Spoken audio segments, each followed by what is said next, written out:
Can you believe she's doing nothing even though she's in her last month of pregnancy? What kind of parenting did you do? When I opened the front door, there stood my daughter Jessica and her husband Thomas. Thomas scowled at me, complaining about dust accumulating under the table and a dirty bathroom floor. He seemed to think my daughter's inability to clean meant I had failed as a parent. It's tough for her to bend down with that belly. If he's that concerned, why doesn't he clean it himself? Before I could say anything, Thomas reached for the door. I can't be bothered with someone who can't even keep house. I'm leaving her, he said. I'm Rebecca, and I turned 54 this year. I work as an employee for a major corporation. After losing my husband early, it's been just me and my only daughter, Jessica. Raising Jessica alone wasn't easy, but her smiles always made the fatigue disappear. Jessica grew into a kind and thoughtful young woman, blessed with good friends.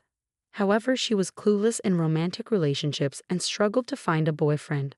I was hoping she'd meet someone in high school, but she didn't even have a boyfriend in college. After graduating, she started working as an office employee for a food manufacturer. There were no rumors about her dating life. When I'm gone, Jessica would be all alone. I started to worry, considering introducing her to someone when she shyly informed me she was dating a man she met through a friend. Their relationship progressed smoothly, and about 2 years in, they announced their engagement. I felt relieved. It's bittersweet to see your only child move out, but the reassurance of her having a family outweighed that. The couple lives about an hour's drive from my house. Thomas is 4 years older than Jessica and a very ambitious man. Thomas often works late or goes out for drinks, citing his career ambitions, leaving all household chores to Jessica. I thought they should share responsibilities, but I refrained from interfering in their lives. About 6 months after their wedding, Jessica invited me to lunch to announce she was expecting. Jessica, who didn't have siblings, always liked children. She used to tell me she wished for a little sister or brother, something I couldn't provide as I had no plans to remarry. Jessica, who had always wanted kids even after getting married, was lovingly speaking to her still flat belly, rubbing it gently as if she couldn't wait to meet her unborn child. Seeing her like this filled me with joy. If you ever need anything, don't hesitate to call me, I said as we parted ways. Since Jessica continued working during her pregnancy, I made it a point to check in on her regularly to see how she was doing. Around the time she entered her second trimester, I was assigned a big project at work that would result in frequent travel. When I told Jessica about this, she was thrilled for me and told me to focus on my work, assuring me she would be fine. I asked Thomas multiple times to look out for Jessica while I dove into my work. It should be close to Jessica's final month of pregnancy by now. As the project was winding down and work was settling, I called to discuss plans for after the baby arrives. To my surprise, it was Thomas who answered the phone. Hey Rebecca. Good timing. Jessica's pretty useless and in the way, so I'm going to bring her over to your place. What? What do you mean? Before I could get an answer, he hung up. An hour later, my doorbell rang. Opening the door, I found a disheveled Jessica standing there next to Thomas. Jessica. I was shocked at how much my daughter had changed.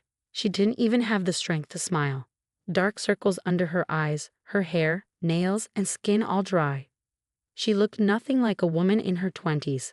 Her fingers were cracked and bleeding. Her expression was dark, her gaze fixed on a single point. How could she deteriorate so much in just a few months? I let them in and had them sit on the couch. Since Jessica was in no state to speak, I demanded an explanation from Thomas. Thomas, why is Jessica like this? Without a hint of embarrassment, Thomas looked surprised and said, Wait, are you blaming me? She's the one who slowed down because of her big belly. You know housework is a woman's job, and she even lied about feeling sick to get out of it. I was incredulous. You were making a morning sick Jessica do all the chores. Morning sickness isn't a disease, you know. She even asked me to help with the chores while I've been working all day. Anyhow, she's in the way and not doing her chores, so please take care of her until she gives birth. That's when I realized this man had no understanding of pregnancy or fatherhood. I couldn't leave my precious daughter in his care.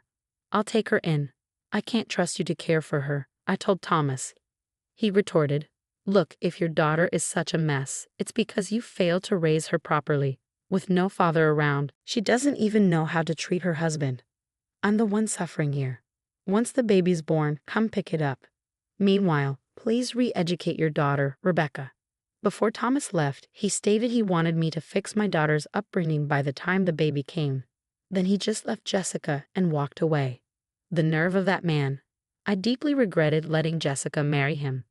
Jessica sat there, looking down like a doll. First, I needed to make her feel secure, so I went to the fridge, poured milk into Jessica's favorite cup with a bit of sugar, and warmed it up in the microwave. Be careful, it's hot, I told her as I handed it over. Upon sipping the warm milk, Jessica broke into sobs, tears flowing freely. I sat next to her, rubbed her back, and listened to her story. Thomas was ambitious and continued to attend work parties even after Jessica became pregnant, leaving her alone. Whenever she needed something, he wouldn't lift a finger to help. He even demanded she do housework when she was feeling ill from the pregnancy. Hey, get up, you've been lounging around. You haven't done the dishes or laundry. Sometimes he would even bring home colleagues after a night of drinking and force her to cook and clean for them. I clenched my fists, furious at how my pregnant daughter was being treated like a servant.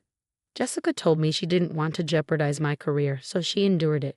She even asked doctors to explain to Thomas about the physical changes in pregnancy, but it was all in vain. Her in-laws lived far away, only accessible by flight, so she couldn't rely on them either. She had always put others before herself. I hugged her and said, "From now on, it's okay to prioritize yourself, Jessica. If you're struggling, don't hesitate to ask for help. I'm sorry for not realizing sooner." With that, I gently stroked her head. "Mom, thank you," she said, and then she broke into childlike sobs. A few days after Jessica came to stay, her emotional state became increasingly unstable as her due date approached. When I returned from work, the house was clean even though I told her to rest. Jessica would continue doing chores. She'd even attempt to move heavy mattresses or change burnt-out light bulbs. At times, she tried to pack her bags and go home, fearing her husband's wrath. I thought she might need counseling, so I went to our neighbor, who used to be a therapist, and asked for a recommended clinic. "Lisa, hello, do you have a moment? I need to talk about my daughter." Welcoming me into her home, Lisa listened to my story. I shared Jessica's situation with Lisa and her husband, Kevin, and received recommendations for a good clinic. Jessica had been feeling off too, so she started visiting the hospital. Lisa and her husband were concerned about Jessica, so when I was at work, Lisa would stop by to check on her. Thankfully, Jessica started to recover and smiled more like she used to.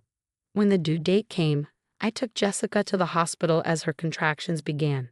I rubbed her back and wiped her sweat, encouraging her all the way. As the contractions grew closer, I watched Jessica walk into the delivery room.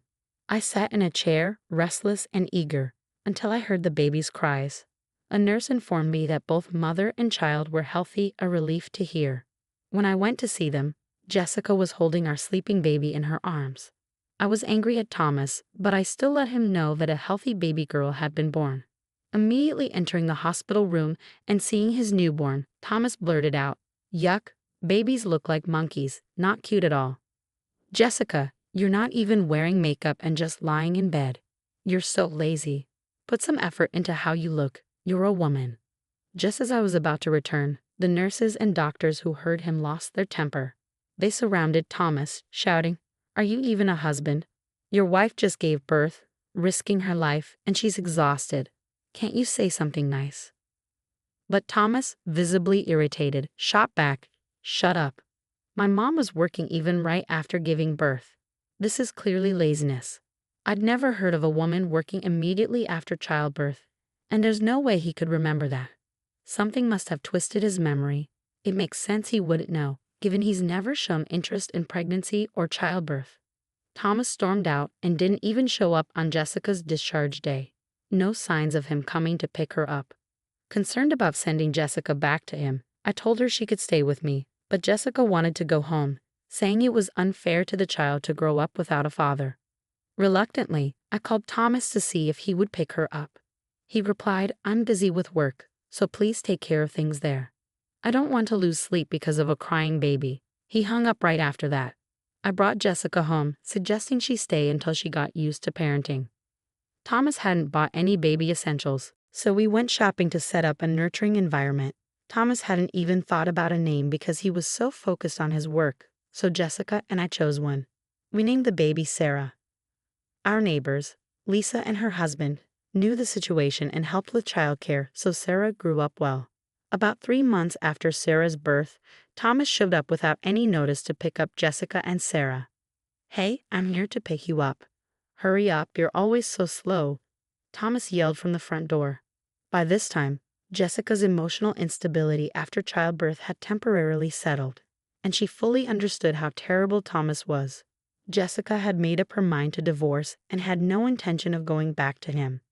From behind the door, she said, "I won't be controlled by you anymore, and I'm not coming back home. I'll mail you the divorce papers, so sign them."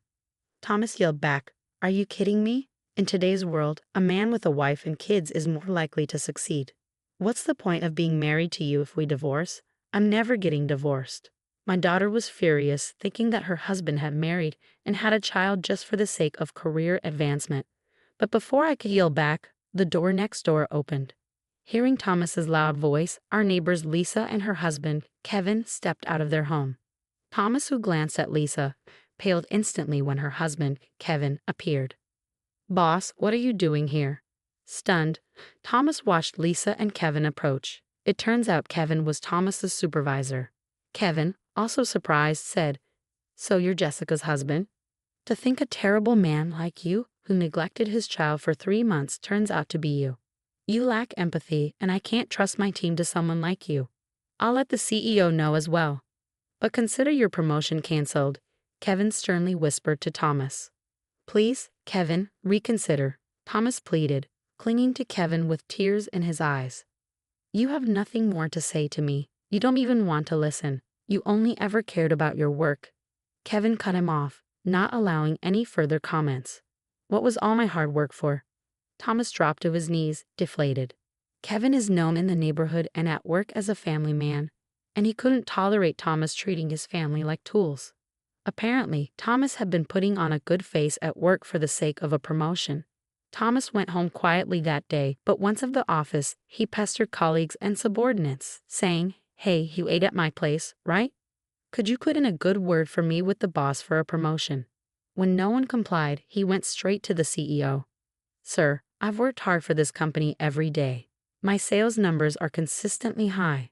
Please approve my promotion." "I've heard from your boss," said the CEO. "Your performance numbers might look good, but you've been using aggressive tactics to win contracts. Just raising your own numbers isn't enough. A deal that tarnishes the company's image is negative, even if it's successful. If you can't consider that, you can't move up. I have no more expectations for you." Thomas left the CEO's office, his face pale with dejection.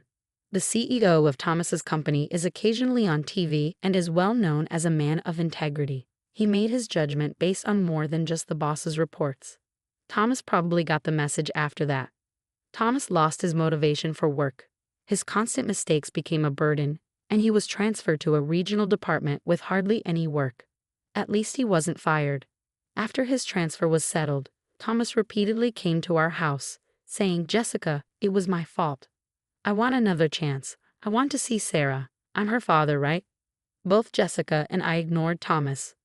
But when he became too persistent, Kevin warned him that he would report him to the CEO, which would get him fired. After that, we didn't see him anymore. It must have been shallow affection after all. When Kevin found out that Jessica was having trouble getting her divorce accepted, he referred her to a top-notch attorney. The divorce was finalized smoothly, and she was even able to claim compensation for emotional distress.